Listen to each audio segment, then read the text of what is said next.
Hello, this is Grant Irons from AWS Educate. Thank you for joining the Supporting the Rapid Transition to Remote Learning webinar series from Amazon Web Services. Educators all over the world are rapidly transitioning to remote learning, some for the very first time, and we wanted to do something to ease a transition. This webinar series was created for educators by educators who have expertise in remote learning and can share their insights with you. The series runs through May 1st, so check back on the website each Monday to view new webinar topics. You will be muted during this webinar, but we want to hear from you, so please put your questions in the questions pane of the GoToWebinar control panel. We will answer them throughout the presentation and also have time set aside at the end to answer questions. Note that this webinar is being recorded and you will receive a link to the recording within 1 day of the webinar. You will also receive a certificate of completion for attending the webinar. With that, I'd like to introduce Dave Braunschweig from Harper College to discuss best practices for online grading and assessment. Hello, and welcome to Best Practices for Online Grading and Assessment. My name is Dave Braunschweig. Today we want to talk about an assessment overview, online activities and assessment techniques, and then spend a little bit of time talking about team projects. At the end, we'll have time for Q&A. Again, my name is Dave Braunschweig. I'm a professor of computer information systems at Harper College in Palatine, Illinois, United States. I have been participating in online learning, remote learning for 23 years now, and I have a Master Online Teacher certificate. If you'd like to keep in touch, you can reach me at LinkedIn, Dave Braunschweig. In section 1, we're going to look at assessment as an overview. What is assessment? Educational assessment is the systematic process of using empirical data to improve student learning. The empirical data part is important. We want to focus on things we can measure to improve student learning. Assessment might focus on the individual learner, a class, a course, an academic program, and so on. We're going to focus today on the individual learner or the class outcomes. I want to highlight for you first a free ebook that is available from Athabasca University Press. This is called Assessment Strategies for Online Learning. There's a link here that you can follow. The book is free. This is equivalent to a graduate level course in online learning assessment. It's a really well-documented dissertation-like write-up of online assessment strategies. Very highly recommended. From that book, they offer a list of questions for assessment planning. And I want you to know up front that there are no right or wrong answers to these questions. It really depends on your class and what you want your students to learn. So things to think about. What are the most important things learners should know or be able to do? Is knowledge created by the learners, or should they be mastering knowledge that is given to them? Which is more important to you, collaborative learning or individual learning? Is their learning systematic and sequential, or is it holistic and really only able to measure at the end of the course? Can learners demonstrate that learning immediately, or do they need time to reflect and think about it before they can respond to any assessments? And finally, how will learners self-assess their own level of mastery? When do your students know that they're ready? The other thing that you want to think about with assessment is outcomes. Review your course and lesson outcomes. Outcomes must be specific and measurable. And if you're not familiar with creating outcomes, there's an ABCD approach to creating outcomes. You want to consider the audience, the behavior, the condition, and the degree to which the outcomes have been mastered. For example, after completing this lesson, students will be able to create a web page with no W3C validation errors. This is an example of a very specific and measurable outcome. When you go back and look at your outcomes, you may find that they are not specific and measurable. And you're going to want to consider revising your outcomes before you work on your assessments. For assessment types, there are two types of assessment that we want to consider generally. Formative assessment is conducted during the learning process to modify activities and improve student attainment. Formative assessment is usually not graded. Summative assessment is what everybody thinks of when they first think of assessment, and that evaluates student learning at the end of an instructional unit. Summative assessment usually is graded. And there's a very important quote from the book, Assessment Strategies here.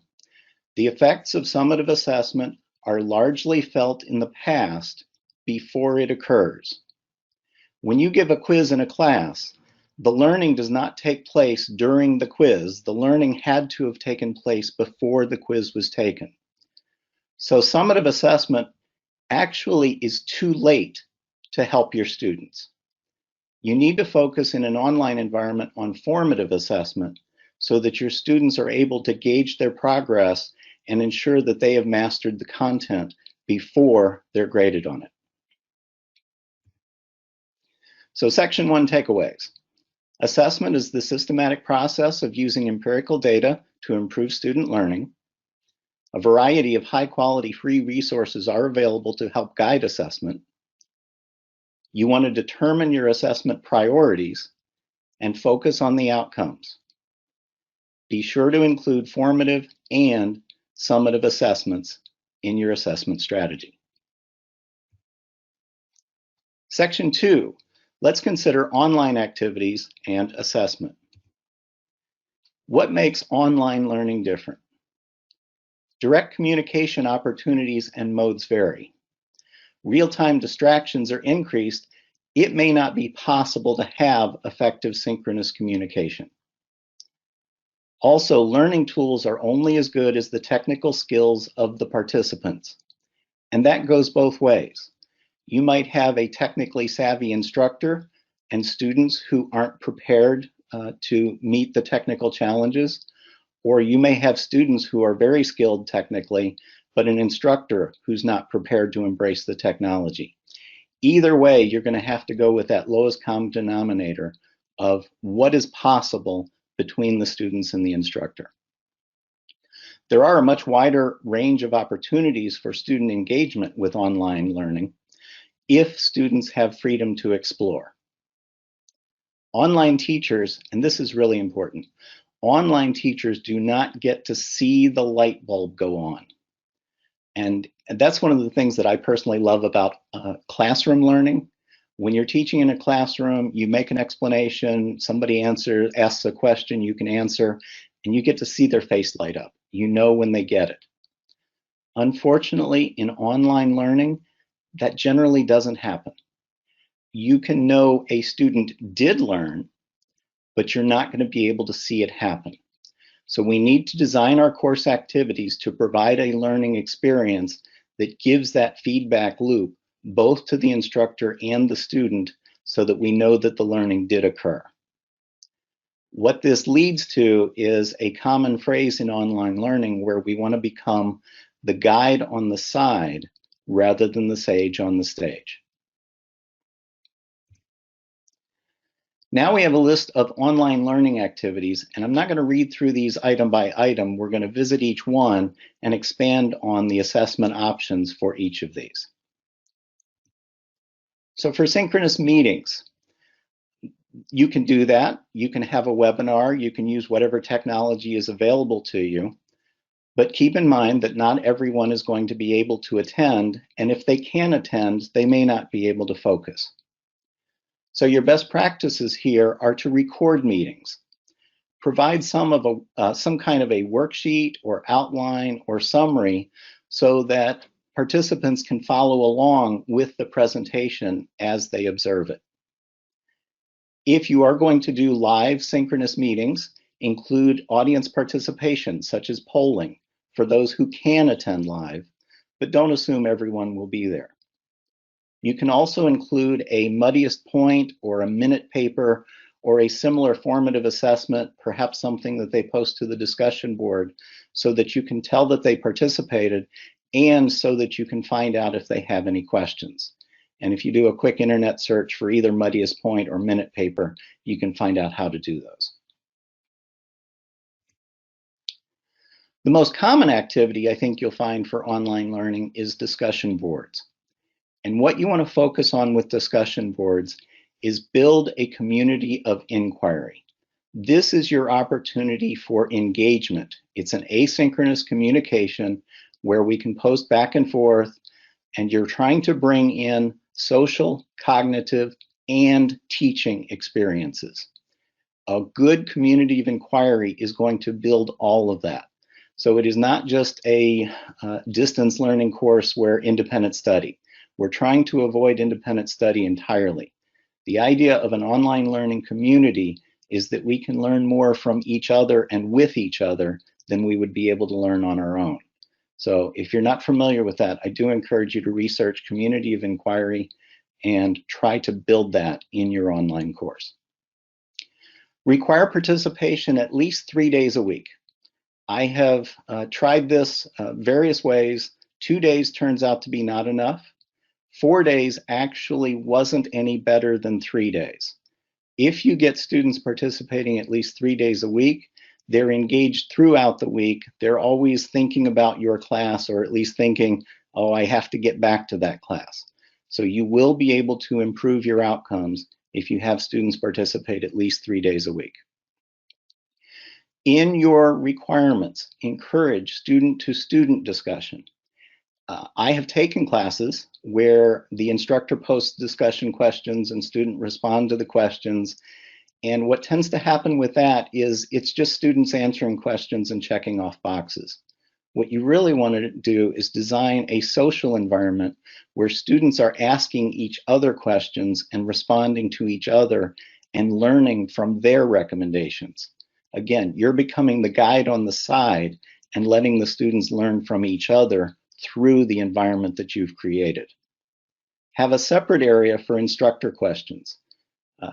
Too easy for me to jump into the student discussion and over participate. So I've set up a separate area for myself, so whenever they want an answer from me, they can get it very quickly, but I let them know up front that I generally do not participate in student discussions unless somebody is leading them in the wrong direction. If they get a wrong answer, I'll jump in and say, no, actually the correct answer is. But otherwise, I tend to let the students discuss among themselves. Include a cafe or lounge or similar off-topic area, so it truly is a social environment, and if they want to go to the water cooler and talk about things, they can do that. I recommend that you require 4 types of posts each week. I require questions, responses, recommendations, and a learning summary. They do 4 posts a week. Their posts somewhere need to include each of those things. So they ask the questions, they are responding to each other, they are finding outside resources that they can provide as a recommendation, a web page that helped them, a YouTube video that they found helpful, or even just a course approach. This is how I approached this part of the assignment, and it really helped me. Those kinds of posts back and forth to each other really help the students learn from each other. And then at the end of the week, a learning summary so that there is some sort of reflection that they go back and think about, what did I learn here? And I try to encourage them with the learning summary, don't look up anything, don't copy anything. Think of it as, if your mother asked you what you learned in class this week, what would you tell her? Because that's the real learning that took place. Whatever they can take away and explain to someone else is what they got out of the course. And so that is my discussion board participation, and it's worked really well for me, and I would encourage that for your classes. Now, email.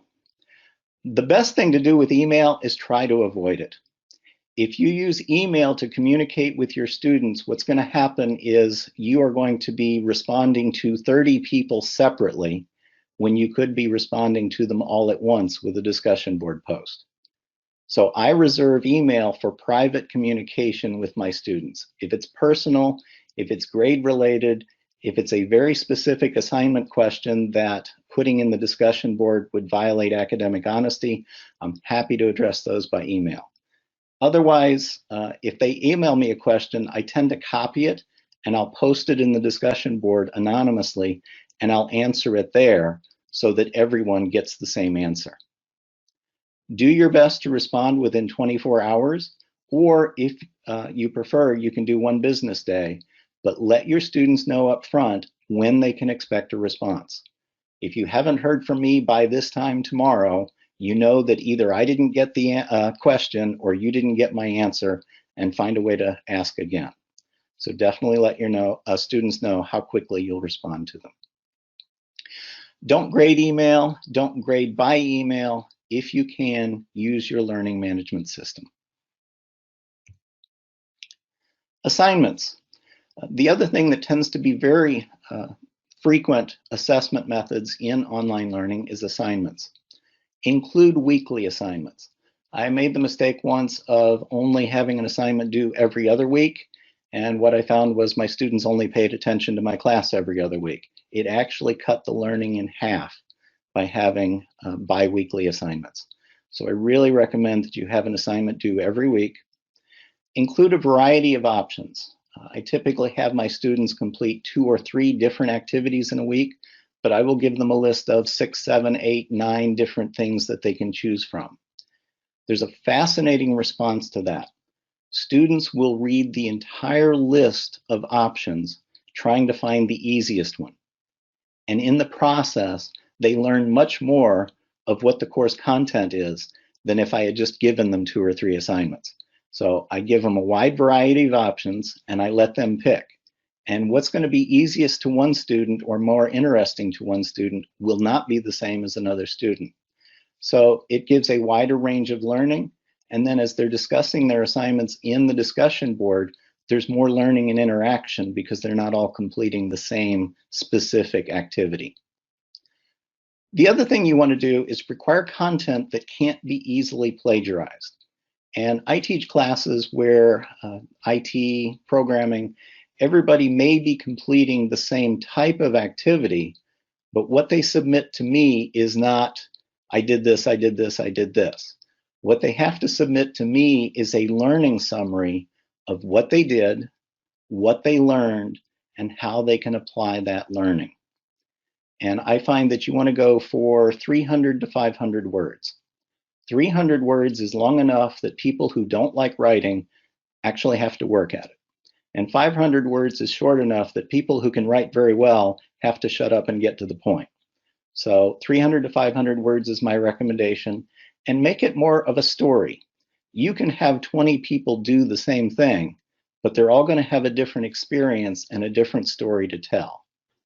And if you think about anything that you've ever learned before, when you learn something, there is a story that goes with that. And you think, oh, I could use this when I, and then you just make a list of the things of how you can apply it. When a student has a story to go with their learning, they really did learn from it. I also recommend that you either allow or require multiple drafts. Having multiple drafts gives you both a formative and summative assessment. You can have, and the way I approach this is I have a first draft due on Mondays and a final draft due on Thursdays. Indicate how efforts will be graded. Have weekday due dates. Another mistake I made early on is I used to have Sunday evening assignment due dates. And with a Sunday evening assignment due date, number one, the college is closed. There's no one to give them technical support. And they're emailing me all weekend asking questions.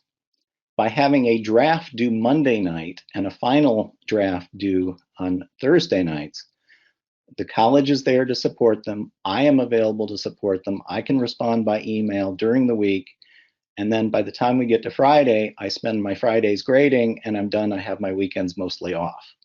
So that has worked out well. Took me way too long to figure that out. But once I did, I really like Monday evening drafts and Thursday evening final due dates. When you're doing this, the feedback loop is important. Whenever you have assignments due, provide rapid feedback. Plan out a way that you can do grading within 24 to 48 hours. We really can't wait a week. Typically we grade assignments within a week. If you wait a week in an online environment, you've really lost that week. So try to provide rapid feedback as much as possible. Blogs, journals, and wikis. The technology behind these is almost the same. The difference is the target audience. Blogs are one-to-many. I'm going to write it, many people are going to read it, or your student's going to write it, many people will read it. Journals are one-to-one. It is typically the student writes a journal, the instructor is reading it, usually just to make sure that the student did write it, responding to their thoughts, their concerns, but it's a one-to-one, the student is writing to themselves and the instructor. Wikis are many-to-many. Everyone can edit the wiki, everyone can read the wiki, and it's a different approach depending on how you want to handle the content. For best practices, you want to think about, what are my goals? Do I want my students writing for others to read? Do I want them writing for themselves? Or am I looking at the collaborative efforts of how do we all learn best together? Again, allow or require multiple drafts. Clearly indicate how these will be graded, and have weekday due dates and rapid feedback. It's just a different approach. Instead of creating assignments that only you read, by using blogs and wikis, you can create public content that others are able to read. Quizzes and exams. I recommend that you have weekly quizzes of some sort. Again, it is a summative learning that you can provide also formative assessments for, so that students know how they are doing week by week. How am I learning in this course? If you wait for a midterm, they've lost 8 weeks before they have any idea how they're doing. Best practice is to have a large question pool. Online, it can be difficult to ensure academic honesty. You might have students who share their quiz questions. If the question pool is large enough, that won't matter. I typically have anywhere from 30 to 50 questions for each chapter for each week, and the students will see 10 of them in a random quiz. If there is a student who actually memorizes all 50 questions, bless them. I am very happy that they put in that much time that they learned the entire question pool. Use a timer to limit extensive internet searches during testing. And I personally recommend that you allow multiple attempts. You can either do 2 attempts or you can do unlimited attempts. And everybody says, unlimited attempts, really? It turns out that only the A students are going to spend 3, 4, 5 attempts trying to get a perfect score. The B students, they'll get a 7 or an 8, and they'll be like, and I'm saying out of 10, they'll get a 7 or 8, and they'll say, okay, that's good enough. And the C and below students only take it once, doesn't matter whether you give them multiple attempts or not. So I really do recommend that you allow multiple attempts on your quizzes. Include practice tests, and there's an easy way to do this. When I write my quiz questions, I do 2 approaches. I will do the question as a fill-in-the-blank question, and I will do it as a multiple choice question. I use the fill-in-the-blank questions for formative assessment, so the students can go through those and practice preparing for the exam. And then I will do the summative test using the multiple choice questions. That seems to work out well and doesn't really require any additional effort on my part. For high stakes exams, you can use proctoring software, and your learning management system probably has a way to do this. Just research it, contact your institution, check and see how you can do online proctoring. If you need to do online proctoring and your institution doesn't, or your learning management system doesn't support it, there are professional services available for this. During the current environment, they say that those are booked out very far in advance, so you're going to want to research that quickly if that's a concern for you. Again, have weekday due dates so that they do have support if they run into problems. Electronic portfolios, best practices. These are really good in creative or technical fields when students need to have a portfolio when they get to their job interviews. I really recommend that you build these over time. I've had situations where if you told students up front, you're going to write a 20-page paper in this class, they will absolutely freak out. But if you have them write a page every week and then a 3 or 4-page summary at the end, you'll find out that it really doesn't take any effort at all for them to write a 20-page paper. They can do it very easily. So you want to do what's called a chunking approach. And just chunk the work, have them do, this week we're going to add this part, this week we're going to add this part, and they can build a really nice portfolio throughout the course. As always, clearly indicate how their efforts will be graded and have weekday due dates. Internet exploration is another really good tool in online courses. Encourage or require your students to find relevant content that enhances learning for themselves and others and goes beyond the course content they have to start with. If all they're learning from is one book, there's a whole world of resources out there that they can use in addition, and many of them will use instead of the book. So have them share those resources. They can find apps, they can find websites, and share with each other. You can do that sharing in the discussion board. You can have a private wiki. You can do a public wiki. I actually use public wikis for my classes. I have wikis on Wikiversity that my students have created. I'll put together the template and I'll turn it over to them, and they share what they think is important for future students to know. And then classes year over year improve on that content. So within 2 or 3 semesters of teaching the class, we have a really nice course summary guide, learning guide, that everyone can learn from. And surprisingly, students do a better job when the content they're creating is public than if it's private. If it's private content, they think of it as disposable or throwaway. When the content is public and they know that future students will be learning from their contributions, they actually do a better job with the quality, and you end up with much better writing and much better learning guides when you have public content. As always, clearly indicate how it will be graded and when it's due. Finally, social media, and I put this one in here with a question mark. Number 1, don't mix personal and business or education accounts yourselves or with your students. Interesting things happen if you open up your personal account for educational use. It may become subject to information disclosure. So I recommend you have a separate account specifically for your teaching. Consider whether you want students posting to social media or just browsing. There have been some really good examples of students using social media for learning experiences, but I'm sure you can also find some examples where that didn't work out so well. So think about your own comfort with that, your students' comfort with that, and whether they're ready to engage in social media as part of the learning experience.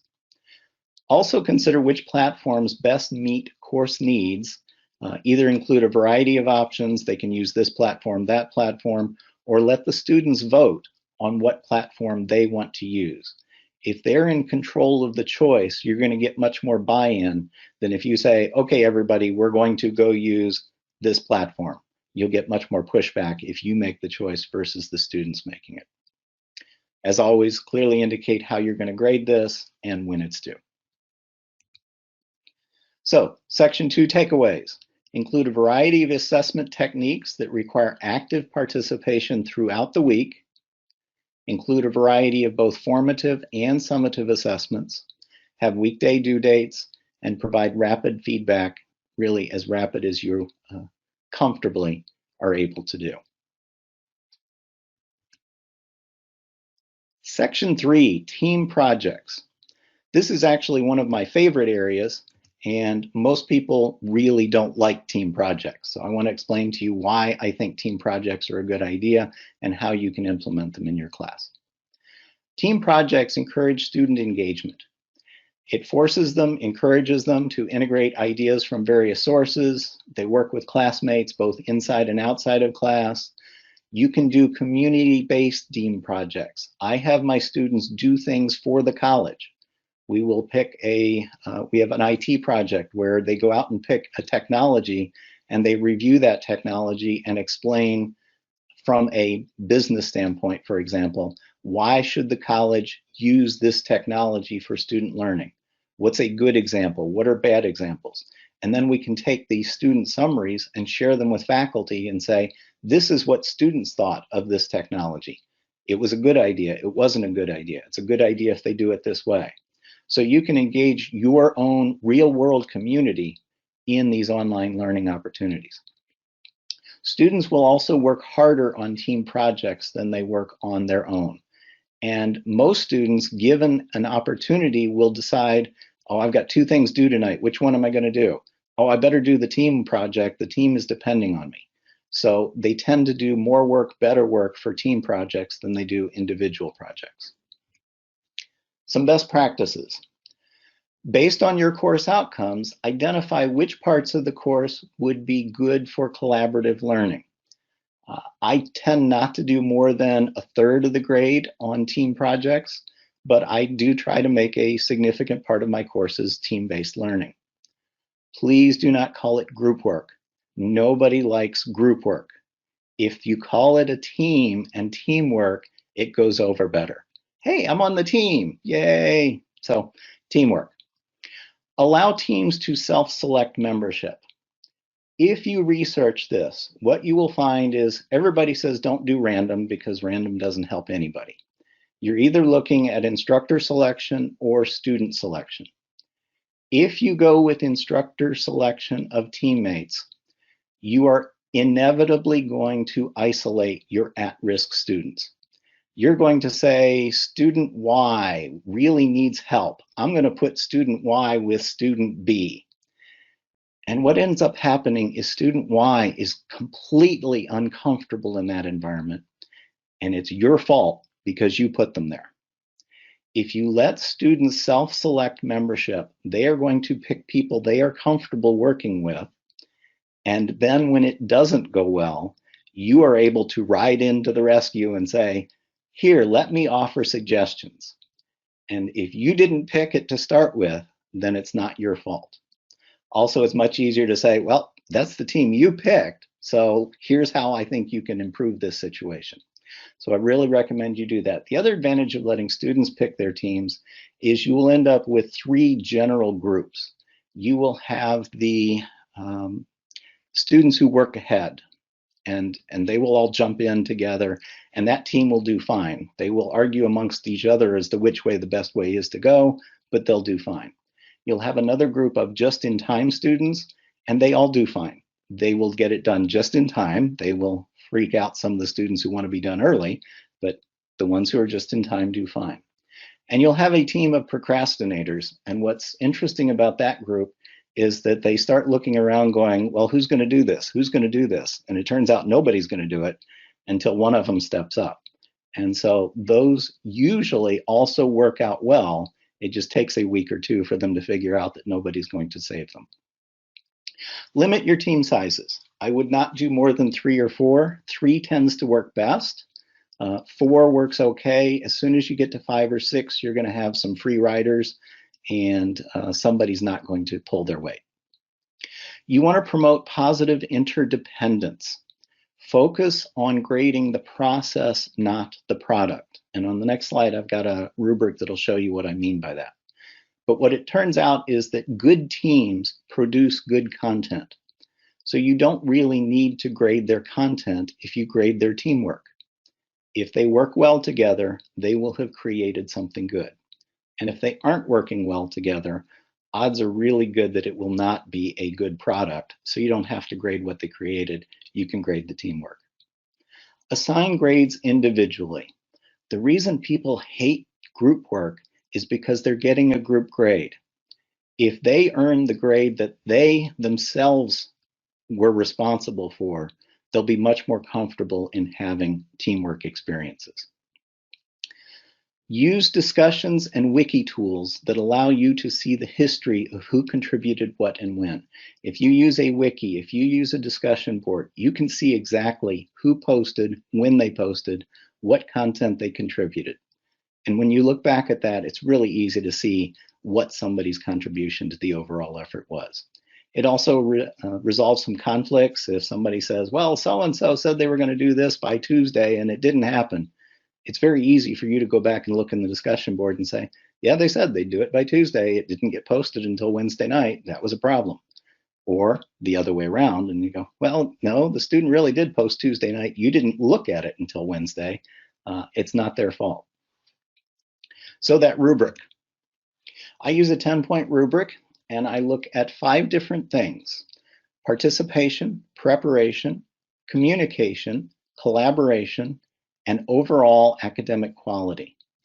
And that overall quality is the part that allows you to effectively still grade what they create while making it overwhelmingly about the teamwork aspect.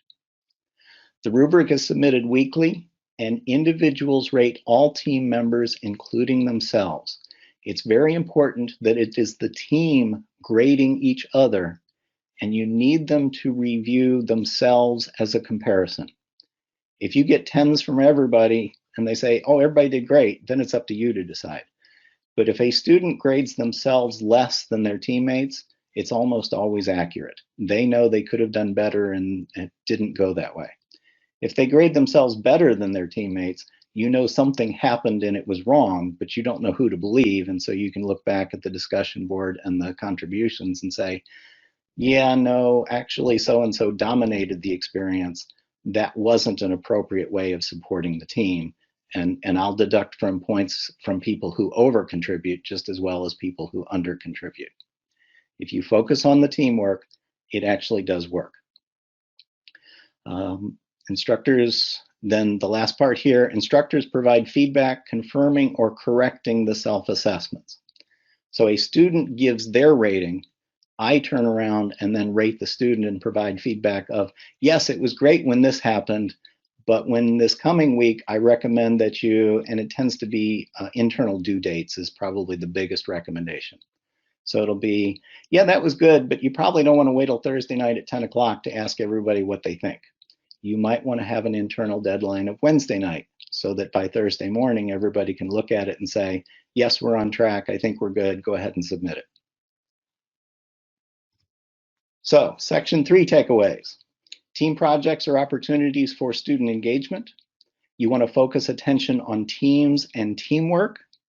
Use a rubric that promotes positive interdependence. Use tools that allow you to track individual contributions, and assess individual efforts toward the common goal rather than giving everyone the same grade. Thank you, Dave, for sharing your expertise with us. That was really interesting. And thank you, everyone, for your active participation through the questions pane. We appreciate all the questions and comments so far. And as I mentioned earlier, we'll be hosting more webinars on remote learning, and we're also hosting office hours to answer any further questions you might have. You can find information for both the webinar series and office hours on our webpage found on the screen and in chat. Also, a link to the recordings of the webinars and a certificate of completion will be sent to you via email within 24 hours. Lastly, you'll see a survey pop up when you close the webinar. Please provide your feedback on the survey so we can continually improve these webinars. Now, we'll continue to answer your questions through the questions pane of the GoToWebinar control panel until the top of the hour. So we can continually improve these webinars. Now, we'll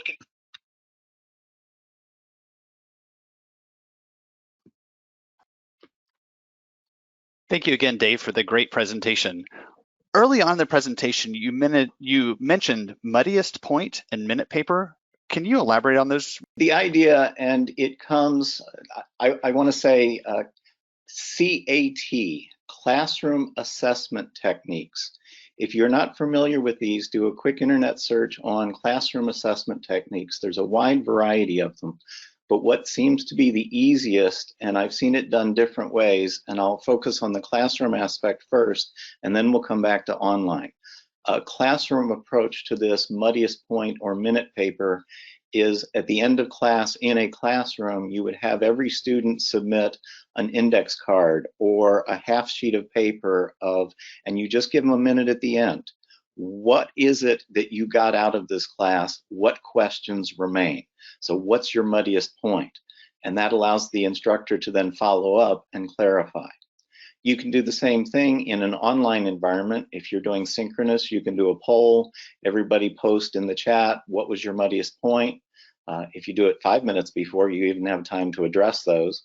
If you do them at the end, you could then answer in the discussion board, or you could asynchronously have everyone post their muddiest point or create a class wiki of the muddiest points.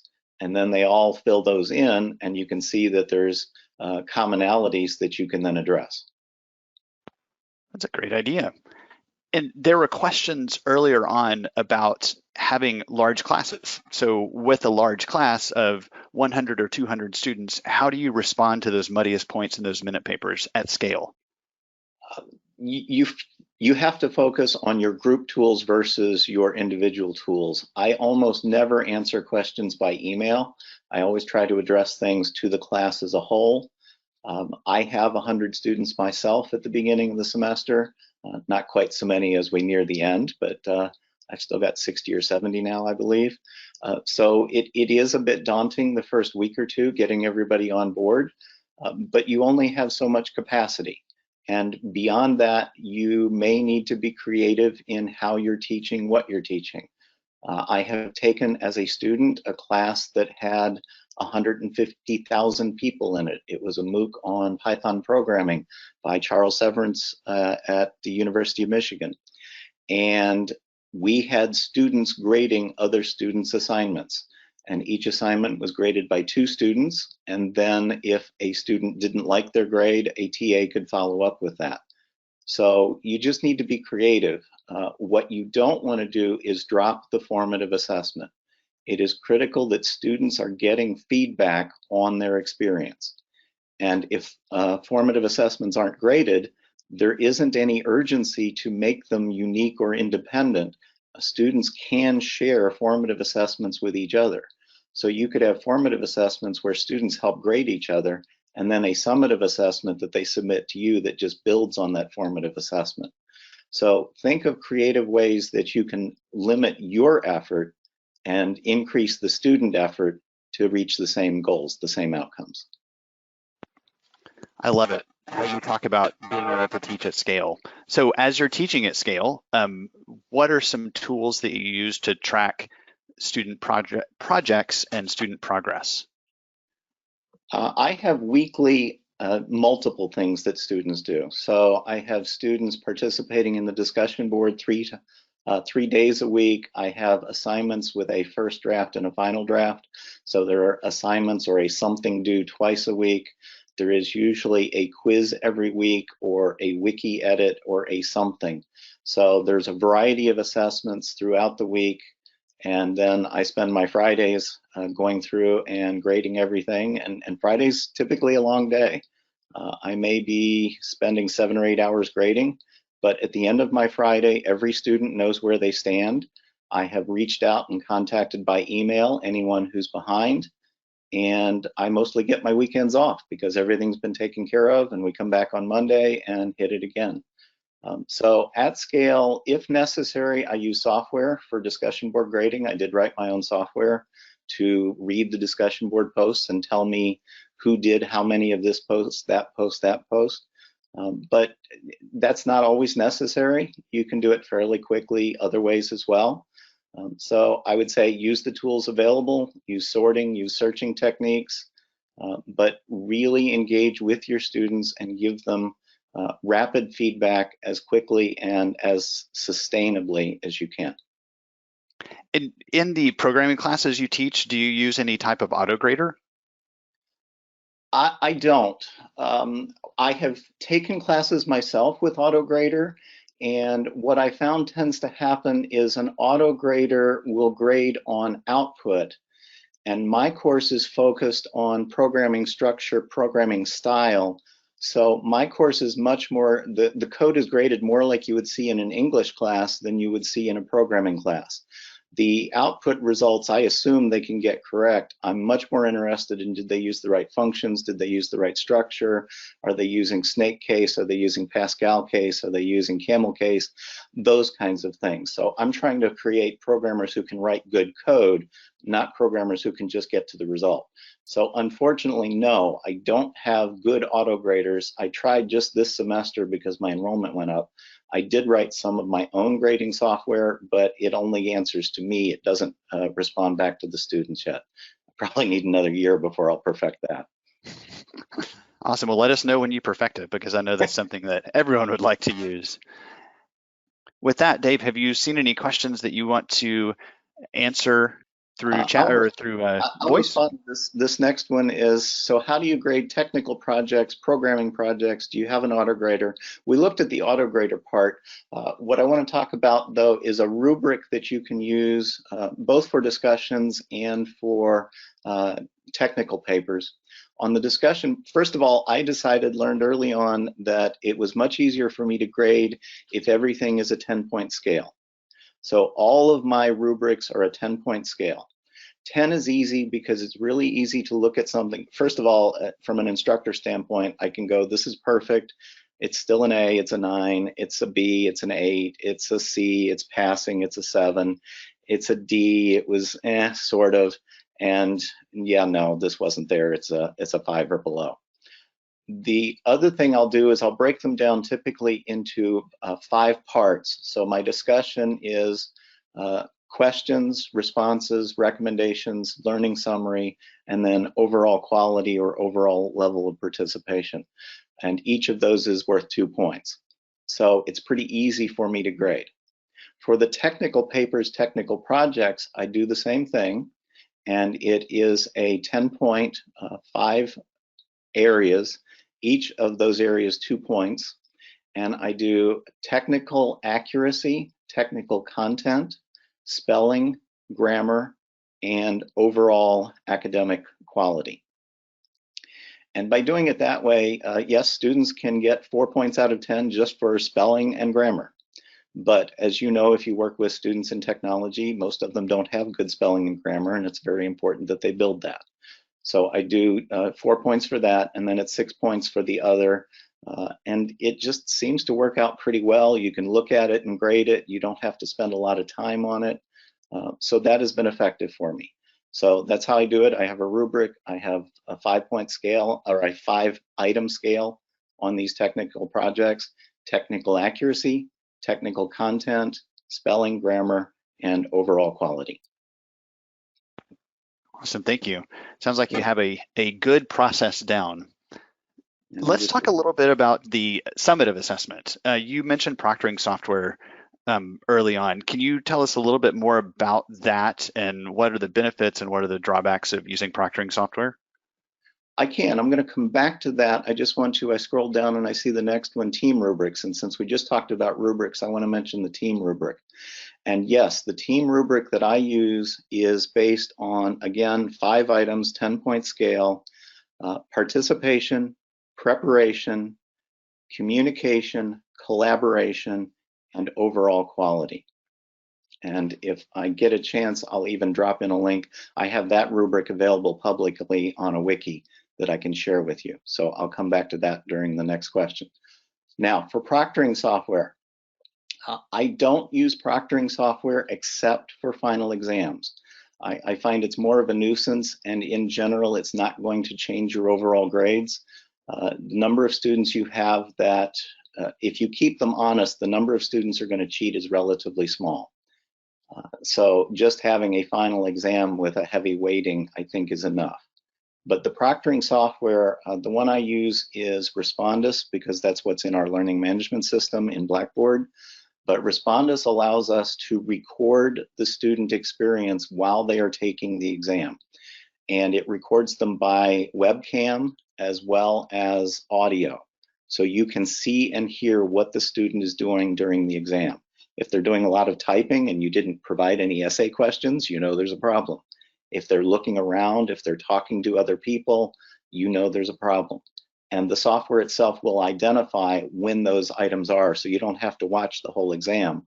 You can just watch those instances where the software detected the student's not looking at the screen. The student is talking to someone. There's background noise.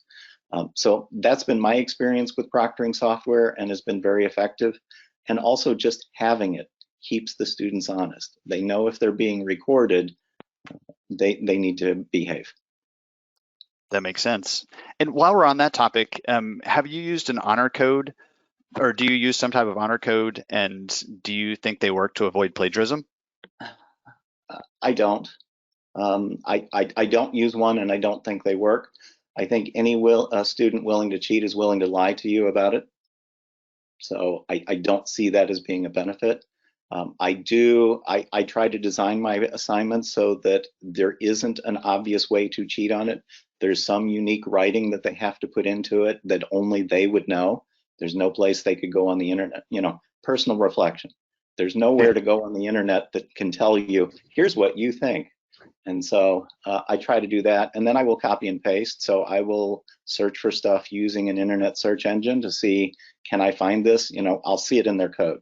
And I go, yeah, we didn't talk about this in the class. This came from somewhere. And I'll do a quick internet search, and I'll usually find it. Okay, there's a couple of questions here on the status of students involved in team projects. And for a project not involving wikis, how do you verify students are involved? And I would personally use a wiki of some sort. It doesn't have to be a public wiki. It could be an LMS wiki. But I would find a way that I could track what students are contributing to the project somehow. But the other way you could do it is just in a discussion board. If students use a discussion board to build the project, you can see when each student posts in the discussion board and what their contribution was. The other thing that really helps you on that is that you're not grading the students so much as you are reviewing the student rubric. Remember, the students are grading each other, and you are either confirming or adjusting that score. So if you had a team that did really well, you don't have to spend a lot of time on it. The being able to follow up is when you have a team that didn't function well, and you need to go back and figure out who didn't do their share. And just having something that timestamps their efforts, it could just be the discussion board, but that would work well for you. And then we have any tool exists for tracking project status of a student. Yes, you want to, same idea, you just want to find a way that you can track student contributions. And even something as simple as the discussion board would do that for you. Everyone have a great rest of your day, and thank you for joining. Thank you.